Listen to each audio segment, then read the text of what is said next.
David Feldman with us once again here on A's Cast Live. All right, so everybody's doing the last 25 years of their franchise and their greatest players, and we've been bringing on Feldy for years to do his top 10 list, and we've done so much historical stuff. So you've put together your quarter-century team, which for the A's, since we were just talking about Hudson, Mulder, and Zito, we talked about all the early success of the early 2000s, and then here comes 2012 and that group that went through 14, and then you got 2018, 19, 20, even 21, where they won 86 games and just fell short. So there's a few different groups to pick from of really good players for this quarter-century team. There is, and we're looking at from 2000 to 2024, those 25 years. Yes, we know the century really starts at 01, but for our purposes, it has a 2 in front of it. I get it. That's where it starts. And the cool thing is, for both of us, we were working professionally covering this. Exactly. We saw all these players that came through here, and there were some great runs on these A's teams, 11 postseason appearances, but, 05, 04, they were in it to the last week. In 2021, they were in it down to the final 3 weeks. So that's 14 of the 25 years. You're talking a postseason run team. So great teams to choose from. No doubt about it. So where do you want to start? So we're going to start at first base, and it brings up the point that for the A's, as we know with the history of this team, a lot of players don't spend a lot of time here. Correct. So that kind of shortens what we're looking at. There are a couple exceptions, but for the most part, you kind of have to pick and choose. So when I look at first base for the A's, I think there's 2 guys for this quarter century. One is Jason Giambi. Now, he only played 2 years as part of this, 2000, 2001. Both were MVP years. Should have been in 2001. He did win it in 2000. I didn't think of that. That changes everything. It's a big difference, right? But it was only 2 years, 319 games. He still should have won that MVP over Ichiro. 100%. He was better in 2001 than he was in 2000. For those 2 years, 78 home runs, 1,071 OPS. I mean, just huge. Yeah, he was a monster. The other guy is Matt Olson. Right, Matt Olson played 230 more games with the A's in this quarter century. He had 139 homers. I got to go with Matt Olson just because of the time. It's still close because, G's my favorite.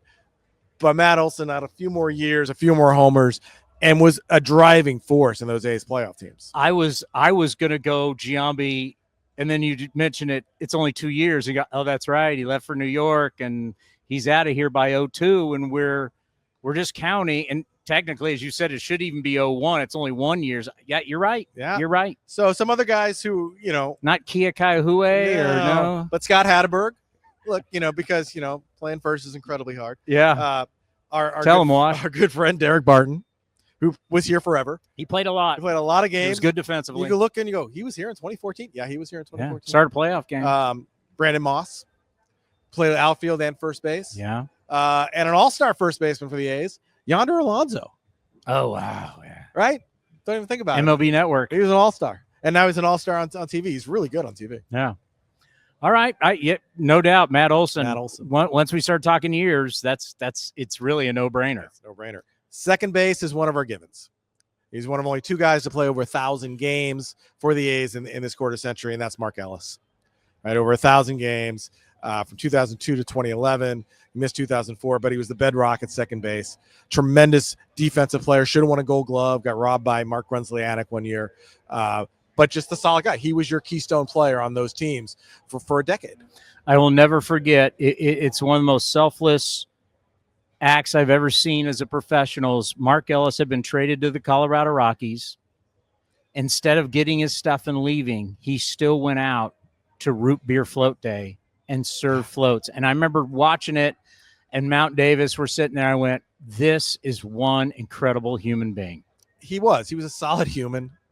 And just how many guys would have got traded and still gone out and done Root Beer Float Day? I mean, and this is a guy, and he understood why he was getting traded. This was Jamal Weeks. They needed to make room for the untouchable Jamal Weeks. He got it. He wasn't hurt by it. He understood it. I love Mark Ellis. I really did. And then for any sort of second runner-up, I would go Jed Lowry. Oh, yeah. Oh, God, right? Yeah. He ended up playing 451 games in second for the A's, and the 2018 season was magical for him with all the doubles. 49. I just think, we've had a lot of other guys come and go at second base, but Lowry outside of Ellis is probably your next guy. Lowry, no doubt, Bay Area career is one of the greats because of what he did at Stanford and then 3 different stints with the A's. Yeah, it's, again, another stand-up guy when it came to it, who wanted to come back to the A's after the disastrous, Mets years, and he made a difference. You know how much I love him. He was recently right here on the set. I love me some Jed Lowry, and I wish he's back in this organization. This is interesting. Where are you going with shortstop? So shortstop, I think there are 2 contenders. And with apologies to Bobby Crosby, AL Rookie of the Year at shortstop, 2 contenders. Miguel Tejada, 646 games, 2000 to 2003. Played every day. Played every game. Won an MVP. Hit 122 homers, 800 OPS. It's pretty hard to top, right? But I know there's going to be a lot of love for Marcus Semien. No doubt. Who played 770 games, also played almost every day. Mm-hmm. Had a 3rd place finish in the MVP voting in 2019. And we saw him become this error-prone shortstop with limited power to unlimited power and a solid defender. We saw him grow before our eyes. And I think for a lot of fans, again, an Oakland kid, there's going to be a lot of sentiment for Marcus Semien. And it should be, because what he did in his years in Oakland should be glorified. His leadership by example is one of the greatest I've ever seen. When he went through that whole tear down and build back up by wash, and to watch all of his teammates and watch all of us watch it, it was a great example. So when Marcus Semien walked out of that clubhouse and he went out and worked his butt off, everybody else, like Matt Chapman would say, hey, when Marcus picked up his stuff, left the clubhouse to go down the field, everybody picked up their stuff and went down to the field. Yeah, just a true leader. And for Miggy, just the MVP year itself in 2002 during the streak, the walk-offs. But again, it was the everyday and how much Miguel wanted to win. He wanted to win so badly, and he wore his emotions on his sleeve. Jared Washburn, the pitcher for the Angels, left-hander. For some reason, Miguel could not hit him. 0 for 23 at one point. Literally made it out, came back to the dugout, and threw all his bats and his batting gloves on top of the dugout into the stands. He's like, I can't. Finally got a hit off of him. Place goes crazy. But it's just that caring of Miguel. And, when he first came up, he was like everybody's little brother. And you wanted to take care of him. By the time he left, he's the leader of this team.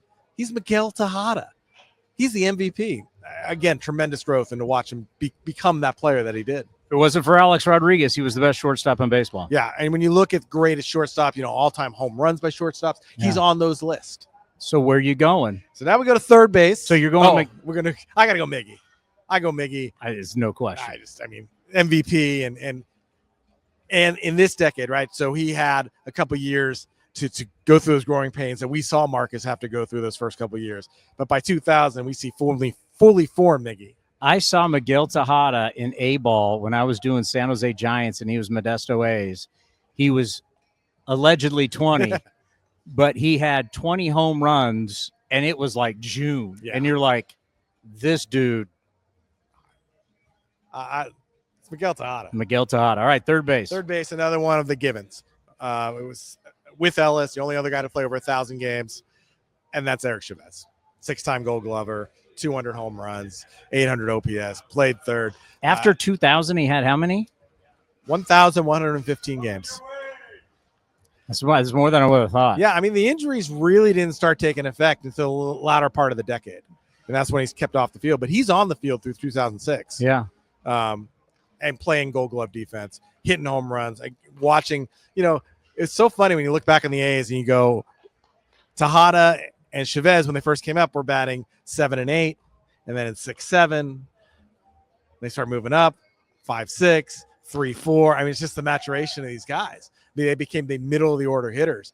And Xavi, he wins that first Gold Glove. He just doesn't stop there. He wins 6 Gold Gloves. He's one of the greatest defensive third basemen of all time. Yeah, and the thing is, when you talk about this quarter century, we had 2 other really good third basemen, great third basemen. Josh Donaldson, MVP quality. Again, wasn't here very long. Yeah. Right? Should have been. He was as a third baseman, half the year in 2012, and then 13 and 14. That's it. 2.5 years as a third baseman. And then Matt Chapman. Again, great defender. Offense with the A's was a little up and down. Hit some big home runs, but some down too, but always a great defense. But tremendous defensive. That's 3 tremendous third basemen that play this quarter century. I would take any of them right now. Boy, do we need a third baseman. We do need a third baseman. Well, Yes. your boy Kevin Kuzmanov's available. Oh, if they're not booing, they're coozing. All right, so we go. So that's our infield. It's Giambi, it's Ellis, it's Tejada, it's Chavez. Now we go to left field. Well, I got Olsen at first, but you Olsen. That's right. That's right, Jim. Outfield. So left field. We didn't have an everyday left fielder who played a lot of years here. That was a position that had a lot of turnover. That's why, I'm thinking I can't even give you one, except right? To me, he was the most dominant player that I saw come up and play in left field. He was one of those dynamic players that you need, and that's Yoenis Cespedes, right? From 2012 to mid-2014, how good he was, how he could impact the game with his glove, with his bat, with his speed. He was dynamic. And it pains me to this day that the trade that happened in 2014, I think that was the curse of Cespedes. It was a brutal trade because you gutted your offense. He was the linchpin in the middle of the lineup. And to me, you don't trade guys like that. You just don't do it. They did it, and they had to pay the consequences. It killed Bob Melvin. Bob Melvin fought because they tried to trade him multiple times, which people don't know. Bob Melvin kept fighting for him because Melvin said he was the show pony. Yeah. Like when Cespedes took BP, the other teams watched. Like he was your dude. And there was one thing that Cespedes always hit in big games. Yeah. You look at the playoffs against Detroit. He's the guy hitting the ball off the wall off Scherzer. It's not the other guys. Those dynamic players, we talk about them so much, but they're huge. Why are the Dodgers so good? Because they have 3 dynamic players at the start of their lineup, right? With Shohei and Mookie and Freeman. I mean, we were lucky to have 1, and we had a year and a half left on his contract. We had him through 2015. Who are your honorable mentions? Well, Eric Burns. Burnsy played a lot of left field for us. Jay Payton. Yeah. And Mark Canha played a lot of left field, played first base too. Kind of more of a utility guy, but again, a position that we've had a lot of turnover at. Will Mark Canha make your center field list? He does not make my center field list. Who you got? So I think so these are the guys who honorable mention guys for me are Terrence Long. T-Long, yeah. Rajai Davis and Ramon Laureano. But there are 2 guys that we have to decide between. One guy I'm going to guess was Billy Bean's kid's favorite. Coco Chris. And he was here a long time. He was here a long time, wanted to be here. Yeah. At a time when not a lot of people did, wanted to be here. And the other guy is still in uniform for the A's. That's Mark Kotsay. Ooh. Ooh. Didn't even think about that. Kotz comes over and again helps us become a playoff team. Right? 04, 05, 06, where he gets traded in 07. A veteran presence on this. Him and Jason Kendall, I think you can kind of put together as a combo who, after the trades of Mulder and Hudson, they were the guys who kept this team together. And Kotsay was huge. And the playoffs in 2006, again in Minnesota, he's got a horrible back and he's running out inside the park home runs. Yeah. Just a leader on the field and the grit and determination. So I think it's between him and Coco. Eileen Coco, I think he played her a long time. Had a couple injuries right at the beginning of his career. Remember, broke his finger in the Bay Bridge series. Kind of missed a couple months. But sliding into second, yeah. Yeah, but he wanted to be here. And he had some nice seasons for the A's. There's no doubt. And to me, the fact that, as you said, weren't a lot of people who wanted to be at the Coliseum. There was something about the dynamic where I know he was closer to home. He didn't want to be in LA, but he wanted to be closer to home. He liked playing for the A's and he liked playing at the Coliseum. He did. Big Raiders fan. So that was a part of it too, right? Being with the Raiders. He just fit. He did. And the fans took to him the Bernie lean. That doesn't happen without Coco Crisp. Just the personality they had out there. Again, when we talk about A's Hall of Famers, he's a name that's going to come up.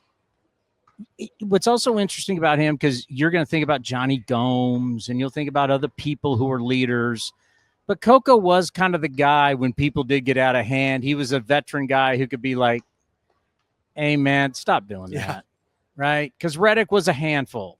As much as we love Reddick was a handful. Johnny Gomes will tell you it was a handful. Who was buddies with Reddick? Coco. So Coco could be like, Red, settle down. No. And one day I was driving through the McDonald's drive-through, and the Coco was in his fancy car right behind me. What was that? Remember what car he was driving? It was like some fancy. He had a lot of cars. It was some old school Mercedes. It's a Bentley. Bentley. It was an old school Bentley. I'm like in the drive-through McDonald's. Hey, who's that? Oh, it's Coco. Coco was a cool dude. I like that call for center field. Good call. I think that's good. Right field's tough. I think this is one where it's kind of pick your favorite. You mentioned probably the leader in the clubhouse is Josh Reddick. He played 567 games when he got over in 2012. Won a Gold Glove that year. He was a good A. And he was a really good A. Fan favorite. The other guys that came to mind for me is Jermaine Dye, early in the century. Yeah. Right. Beast. After breaking his leg in the playoffs and coming back, tremendous player. And in the later years, Stephen Piscotty. You go look at his 2018 season, his first year with the A's, and all the doubles that he hit and the home runs and dealing with his mom and everything else. He had a tremendous season. And even in the COVID shortened year, he had huge home runs in that season. Probably a little underrated A because of the way it ended. I mean, people remember him struggling and saying, he was really good the 18, 19, and 20 for the A's. The two home runs I remember, the one in San Diego right after his mom, and then the one at Fenway Park. So the one in Fenway is right after his mom. That was his first game back. Yeah, and that was all the Red Sox came up and Fosse on the call talking about it. It was, and then what was the one in San Diego? San Diego, we were down in the ninth inning. We were down by a run. And he tied it up with a home run with 2 outs. There was some significance with his mom around that too. There might have been, but it was just a huge home run. Yeah, it was huge. So it's interesting. Again, another position where we didn't have a lot of stability there. I'd say I lead to Josh Reddick. I think he played the most games. He won the Gold Glove, part of 3 playoff teams. I lean Josh Reddick. Dye's the best player. Yes. Yeah. But as an A, I'm good with that. I'm really good with that. Josh Reddick makes it. All right. So Reddick, Coco, and Yoenis Cespedes. That's your outfield. It's a pretty good outfield. And we saw it. That was our 2012 outfield. We saw it a lot. Johnny Damon didn't get a mention in there. He wasn't here long enough.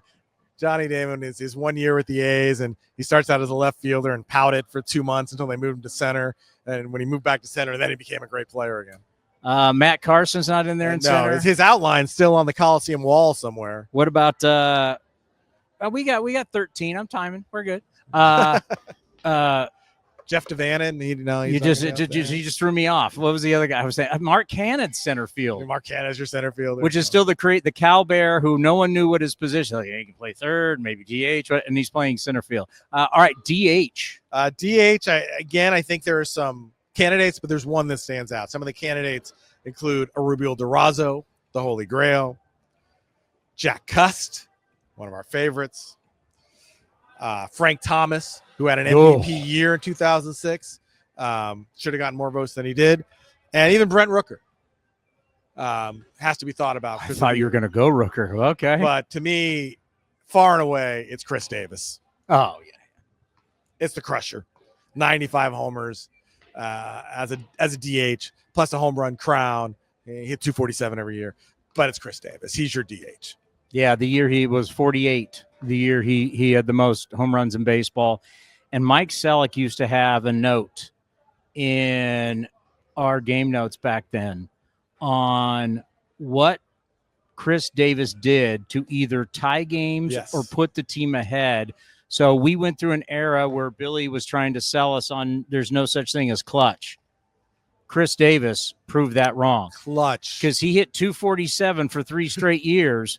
But whenever the game mattered, that was the one thing. Like when Chris Davis went bad, and we had the discussion with him when we were closing out the Coliseum, and I talked with him off the air.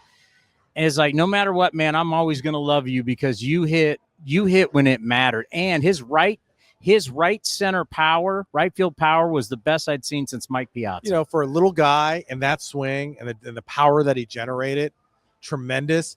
And, even in 2020, in the COVID year where he struggled, we get to the postseason and we're playing in Dodger Stadium against Houston, and he's hitting bombs again. He was Chris Davis, meeting the moment.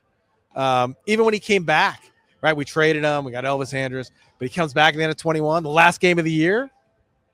He hits a game-tying home run in the 9th inning against the Astros. His last at bat as an A. It's a home run. Interesting guy. I'm glad you picked him. That's good. All right. We haven't gone catcher yet. Catcher. This one's another toss-up for me. These are the guys who didn't make it for me. Close. Jason Kendall, we talked about.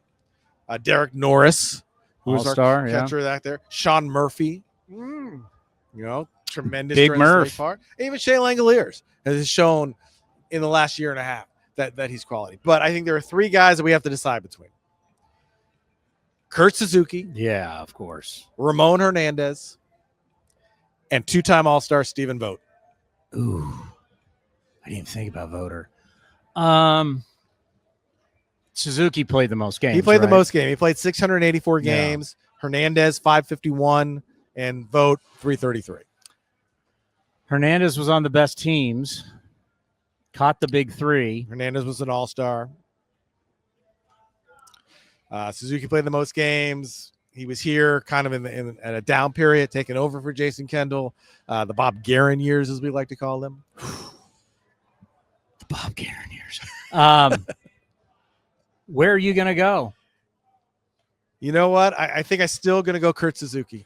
I think he represented that in-between time between that 06 team to the 2012 team, and he came back, remember, with the A's after they traded him away. I think I'm going to go Kurt Suzuki. I think I'm going to give him the love for being the guy who shepherded some poor pitching staffs through some bad seasons. I'll never forget the interview. I don't know if you ever saw it, but he did a very emotional interview with me at the Tokyo Dome. The first time we went to Japan, I wasn't there in 08 when they played the Red Sox, but the first time we went and played the Mariners, it meant a lot to him, right? And he had family that was going to be there he had never met before. Wow. It was, and I'll never forget that. I'll never forget his jersey, and I'll never forget taking a picture of my twins in bed asleep, and they had the jerseys on. I showed him. Kurt Suzuki is a great man. Yeah. Great man. And you talk about clutch, too. He was the walk-off king there in those Guerin years. He was a great guy. I mean, it was walk-off after walk-off. Our last big interview with him, I think, he was a Minnesota Twin or an Angel or something. I remember he played at the Coliseum. a long time after the A's, Braves, Angels, Twins. Everybody wanted him because, like you said, good guy, could still produce. And you want that type of, that charisma around your team. No doubt. All right, we're going pitching. Yeah, let's go starting pitching. We're going to have a starting five, and the first three are three Hall of Famers. Hudson, Mulder, Zito. Yep. I don't think there's any question. We got to figure out two other starters with those three. I'm going to go Brett Anderson. And you go, Brett Anderson. Great 2009. It's a personal thing, but okay. I'll take that. Yeah, I think you know. But to me, he was good when he was first here. But when he came back, well, first of all, 2012 playoffs after not pitching and then shutting down Detroit in the playoffs, tremendous. But then he came back to the A's in 18 and 19, and it was a huge reason those were two playoff teams. He was tremendously successful out there. That, to me, is why he's getting one of the spots in the rotation. All right. Number 5. I went Sonny Gray. Oh, not Chris Bassett. See, Bassett, Montas, Minaya. Minaya was great for the A's. They're all there. Sonny Gray was a step above. He's a step above. Who had more starts between Bassett or Gray for the A's? Ooh, I think Bassett ended up probably having more. Yeah. But Bassett, you remember when he first got over here, he was coming off Tommy John. He didn't pitch that. He pitched a lot out of relief. Well, remember, that was another famous interview in Japan when they optioned him for the 4th year. Yes. And he was pissed about it. And I did the interview, and our old PR guy's like, you can't run that. I said, like hell, I'm running it. And I went to David Force in the dugout, and I said, this is why David Force is great. I said, David, this is what he said. Are you cool with me running this? He went, I'd be mad if I was him too, but this is just the way it is, and we don't want to lose him. I just think, with those guys, I mean, other starters that came up for me, Bartolo Colon. Yeah. We love Bartolo. Joe Blanton. Love Joe Blanton. Frankie Montas. Rich Harden. Justin Dukeshire. Another two-time All-Star. One as a reliever, one as a starter. Gio Gonzalez. Yeah, Gio. And All-Star game starter, Dan Herron.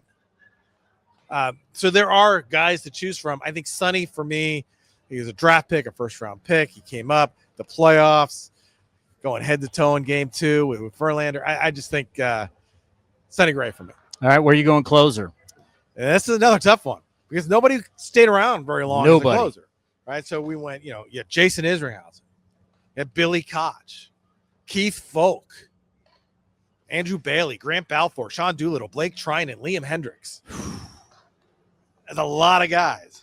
The one name I didn't mention, I think has probably been our best for the longest, was Houston Street. Was the rookie of the year, 94 saves, over 6 WAR with the A's. Probably just in the fact that he was here the longest as the closer in that role.